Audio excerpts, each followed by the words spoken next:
Bonjour à tous et bienvenue pour ce troisième épisode de Legality Times. Depuis le quartier de Sant-Antoni à Barcelone, à ciel ouvert, voilà. On peut, encore une fois, être fier de sa réussite et de ne pas le cacher. Et on peut diriger 3 cabinets d'avocats et tout à fait rester, comme on dit en espagnol, aller à la calle, rester un gars tout simple. Alors, je bois mon café dans la rue, mon thé dans la rue, mon tea time dans la rue et mon Legality Times ici dans la rue, en plein milieu d'un square.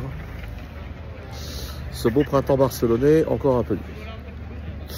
Troisième épisode. Je vends mon bien.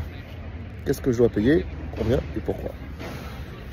Dans l'esprit du commun des mortels, quand on vend son bien, on n'a que de l'argent à toucher. Et ma foi, c'est l'acheteur qui paye tout, y compris les frais notariés, y compris l'ITP, y compris les différentes taxes. Alors, c'est vrai.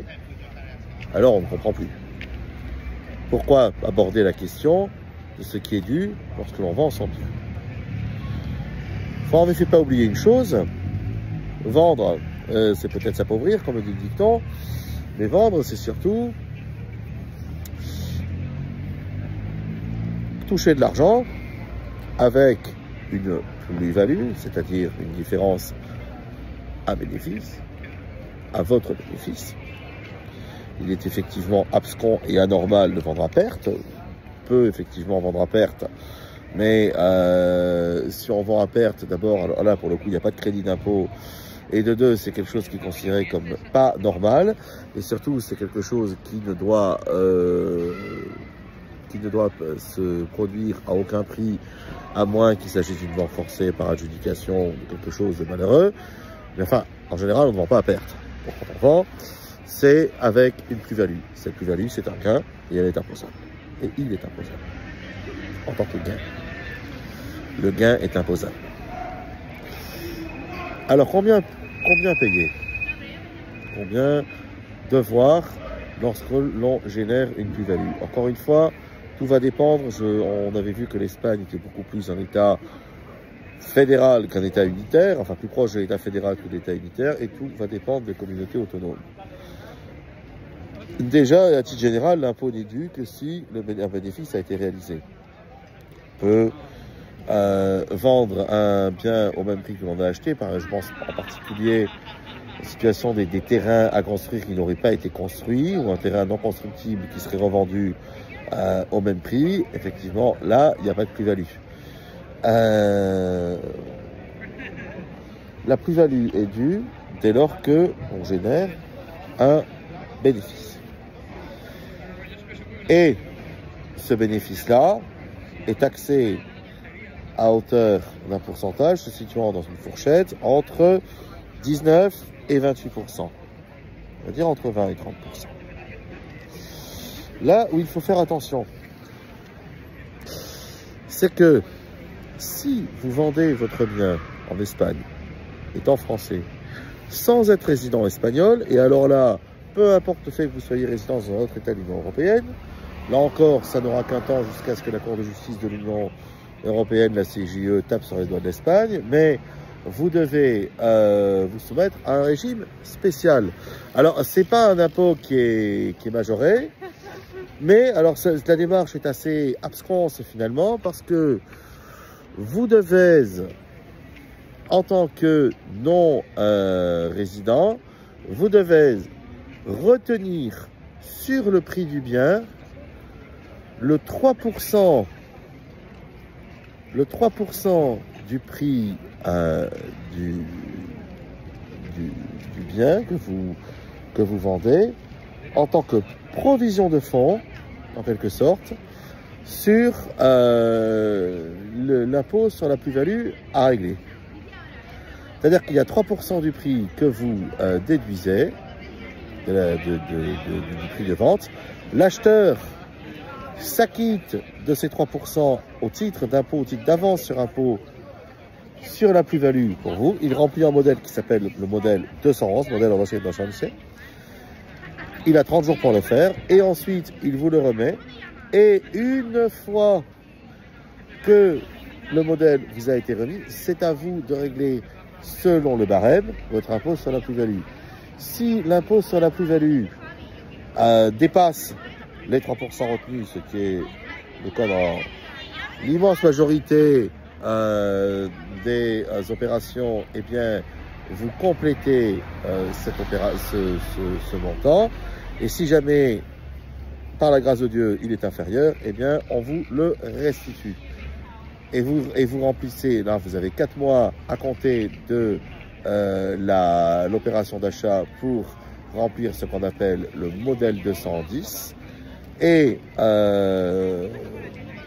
dans ce délai de 4 mois, vous avez encore une année pour liquider votre impôt sur la plus-value. Vous avez l'impôt sur la plus-value est réglé au titre de l'année auquel le bénéfice a été généré. C'est un bénéfice, donc il est dû en N+1, c'est-à-dire l'année suivante.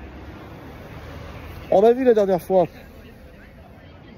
qu'il était, autant que faire se peut, conseillable de régler vos impôts sur le bénéfice généré au titre de la possession dans, alors, mis à part Libye, qui là de toute façon est dû en Espagne à tous les coups, mais qu'il était préférable de payer cet impôt dans le pays où vous résidez, et en particulier l'impôt des revenus fonciers. Là, ici, l'impôt sur la plus-value doit être payé au lieu où se situe l'immeuble. En théorie, il vous est possible de le payer dans votre pays de résidence. Par contre, je ne vous raconte pas, pour justifier du barème, pour justifier de l'exigibilité de l'impôt, il est évident que si vous envoyez une somme d'argent aux services fiscaux de votre pays de résidence sans justifier, on va sûrement vous remercier, on va sûrement vous féliciter, mais on ne va pas vous donner un quitus si vous le faites comme ça à l'aveugle. Donc il faut bien circonstancier évidemment le paiement, il faut expliquer la situation en amont, prendre rendez-vous au service des non-résidents, c'est, excusez-moi, tout un BIMS. Donc, autant, la dernière fois on avait vu qu'autant que faire se peut, on payait son impôt dans le pays de résidence, y compris au titre donc de l'impôt sur l'imposte de chambre de patrimoine en Espagne ou de l'IFI, l'impôt sur la fortune immobilière, tel qu'il a été établi en 2024 et qui est une façon assez plutôt refondée en 2024, qui est une façon assez sournoise de rétablir l'impôt sur la fortune. Mais enfin, même si l'assiette fiscale n'est pas la même, puisque l'IFI, vous n'avez que le patrimoine immobilier qui est calculé moins les dettes, ce qui n'était pas le cas de l'ISF. Enfin bon, ça reste une façon détournée de. Et là, il est question d'un bien que l'on a aliéné.